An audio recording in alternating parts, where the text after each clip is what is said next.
వే gold trusted gold buyers మీరు తాకట్టు పెట్టిన బంగారాన్ని విడిపించి ఈ రోజు ఉన్న మార్కెట్ ధరకు కొనబడను. తమిళనాడు పశ్చిమ బెంగాల్ ఫలితాలు ఇప్పుడు ఉత్తరప్రదేశ్లో అలజడి సృష్టిస్తున్నాయి.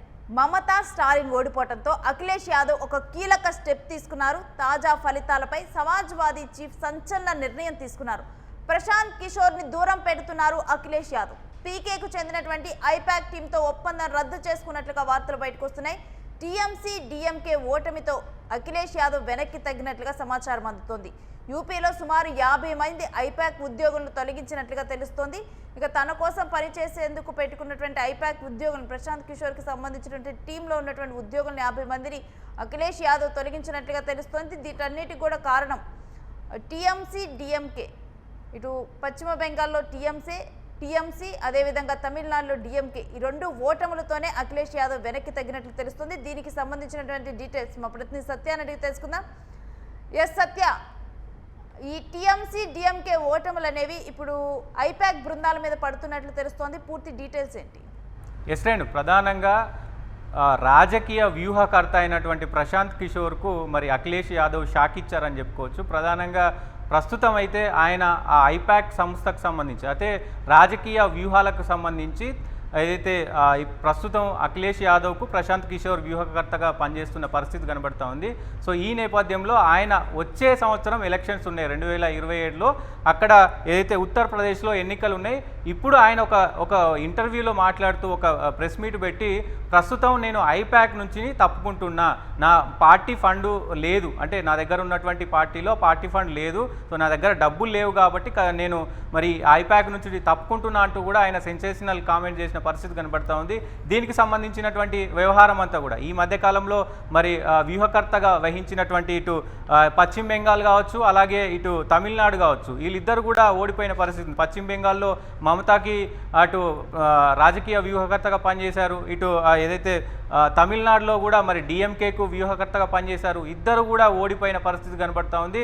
మామూలు ఓటమి కాదు, ఊహించని రీతిలో ఓటమి పాలైనారు. పశ్చిమ బెంగాల్లో 208 సీట్ల కంటే ఎక్కువ, అంటే 8 సీట్ల వరకు కూడా మరి అక్కడ వన్ సైడ్గా గెలిచిన పరిస్థితి ఉంది. తమిళనాడులో కూడా మరి విజయ్ 108, అంటే సింగిల్ లార్జెస్ట్ పార్టీగా అవతరించి, అంటే ఊహించని రీతిలో కూడా ఆయన విజయం ఇదైన పరిస్థితి కనబడుతూ ఉంది. ఇట్లా ఈ నేపథ్యంలోనే మరి ఆయన ఏం వ్యూహాలు రచించాడు, సొంత ఏదైతే బీహార్కు సంబంధించినటువంటి ఎలక్షన్స్లో ఆయన పార్టీ పెట్టి ఆయన సొంత పార్టీనే మరి ఒక్క సీటు కూడా రాని పరిస్థితి కనబడుతూ ఉంది. బీహార్లో ఓడిపోయిండు. సో ఆయన సొంత పార్టీ పెట్టుకొని కూడా ఓడిపోయిన పరిస్థితి ఉంది. వేరే పార్టీలకు మరి ఈ ప్రశాంత్ కిషోర్ అనే వ్యక్తి ఏం సలహాలు ఇస్తాడు, ఏం వ్యూహాలు రచిస్తాడు, ఎట్లా ముందుకు తీసుకుపోతాడు అనే విధంగా కూడా మమతా అలాగే స్టాలిన్ ఇద్దరు కూడా చెప్పిన మేరకే ఇప్పుడు ఇద్దరు కూడా అటు ఏదైతే అఖిలేష్ యాదవ్కి చెప్పారు, ఇక్కడ మరి వర్కౌట్ కాలేదు, మాకు ఖచ్చితంగా మీరు ఆలోచించండి అంటూ కూడా మరి అఖిలేష్ యాదవ్కి చెప్పినట్టు వార్తలు వస్తున్న పరిస్థితి కనబడతా ఉంది. ప్రశాంత్ కిషోర్కి పెద్ద దెబ్బలాగా మనం చూడాలా, ఎందుకంటే బీహార్ ఎలక్షన్స్ అప్పుడు తను సొంత పార్టీ పెట్టడము, అక్కడ ఓటమి పాలవటం, ఇవన్నీ పరిణామాలు అంటే కొంత కూడా ఇంపాక్ట్ చూపించలేకపోవటం మనం చూసాము. ఇక ఇప్పుడు చూస్తేనేమో తాను వర్క్ చేసినటువంటి 2 పార్టీలు ఓడిపోవటము, ఇవన్నీ కూడా ప్రశాంత్ కిషోర్కి ఇమేజ్ డ్యామేజ్ చేస్తున్నటువంటి పరిణామాలుగా చూడాలా? ఖచ్చితంగా ఇప్పుడు ఈ ఓటమి ఏదైతే ఉందో ఆ ఓటమిలన్నీ కూడా ప్రస్తుతం చాలా, అంటే ఇండియాలోనే టాప్ మోస్ట్ రాజకీయ వ్యూహకర్తగా ప్రశాంత్ కిషోర్ వ్యవహరించిన పరిస్థితి ఉంది. చాలా పైకి ఎదిగిన ఇది ఉంది. ఇప్పుడు ప్రస్తుతం మాత్రం ఖచ్చితంగా ఆయన డౌన్ఫాల్ అనేది స్టార్ట్ అయ్యింది.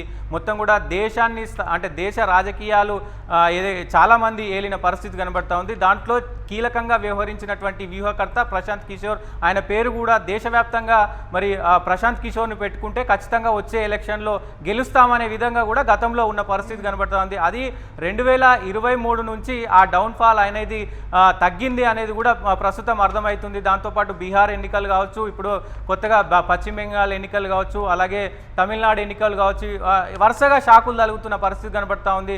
సొంతంగా ఆయన గెలవలేకపోయారు.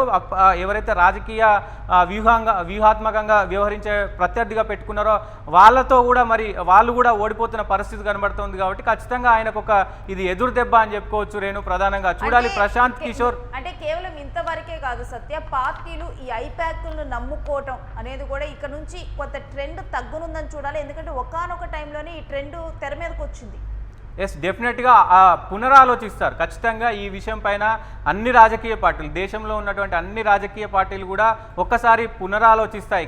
కరెక్ట్గా వ్యూహాలు రచించడమే కాదు, ఫస్ట్ గ్రౌండ్లో ఉండాలి అనేది స్పష్టంగా అర్థమవుతుంది. ఏ పార్టీ వచ్చినా, ఏ పార్టీ అధికారంలోకి వచ్చినా, ఏ పార్టీ ఓడిపోయినా నాయకులు అనేవాళ్ళు మొత్తం కూడా ఖచ్చితంగా గ్రౌండ్లో ఉన్నప్పుడు మాత్రమే ఖచ్చితమైనటువంటి రిజల్ట్ వస్తాయి. ఖచ్చితంగా వ్యూహాలకు మించిన ఒక రాజకీయ వ్యూహాలు ఉంటాయి కరెక్టే, కానీ నాయకులు అనేటోళ్ళు గ్రౌండ్లో ఉంటే ఖచ్చితంగా గెలుస్తారనేది ఇక్కడ అర్థమవుతుంది. ఇప్పుడు వచ్చినటువంటి రిజల్ట్ ఏవి కూడా అదే రకంగా పనిచేసినాయి. తమిళనాడులో గ్రౌండ్లో ఉన్నటువంటి రియాలిటీ పనిచేసింది, పశ్చిమ బెంగాల్లో అదేవిధంగా బీజేపీ నాయకులు గ్రౌండ్ రియాలిటీలో ఎలా పనిచేశారో అదే కనబడతా ఉంది.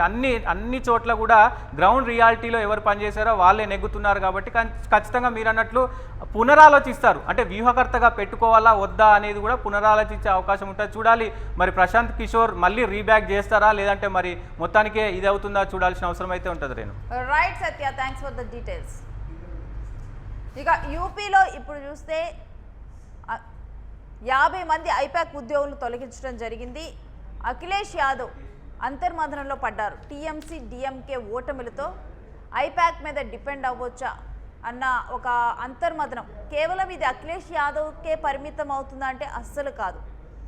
రాబోయేటువంటి ఎన్నికలలో ఏ రాష్ట్రాల్లోనైతే ఎన్నికలు రాబోతున్నాయో దాంట్లో ఐపాక్ బృందాల్ని నమ్ముకోవటం, ఐపాక్ బృందాల మీద ఎక్కువగా నమ్మకం పెట్టుకోవటం అనేది తగ్గిపోతుందని ఈ అంశంతో మనమైతే చూడాలి. ఇక పీకేకి ఇది ఎదురు దెబ్బగానే చెప్పొచ్చు. ఐపాక్ బృందాల హవా మనం చూసుకుంటే కనుక ప్రశాంత్ కిషోర్, ఈ ఐపాక్ అనే అంశం అసలు తెర మీదకి చాలామందికి రీచ్ అవడానికి కారణమే ప్రశాంత్ కిషోర్ అని చెప్పాలి. ఒక వ్యూహకర్తగా తాను ప్రజల్లోకి వెళ్ళారు. ఇక ఆ తర్వాత ఎప్పుడైతే తను బీహార్లో పార్టీ పెట్టి ప్రభావం చూపించలేకపోయారో అప్పటి నుంచి తన చరిష్మా తగ్గుతూ వస్తుంది. ఇక ఇప్పుడు టీఎంసీ డిఎంకే ఓటమితోనైతే మరింత చరిష్మా తగ్గిందని చూడొచ్చు.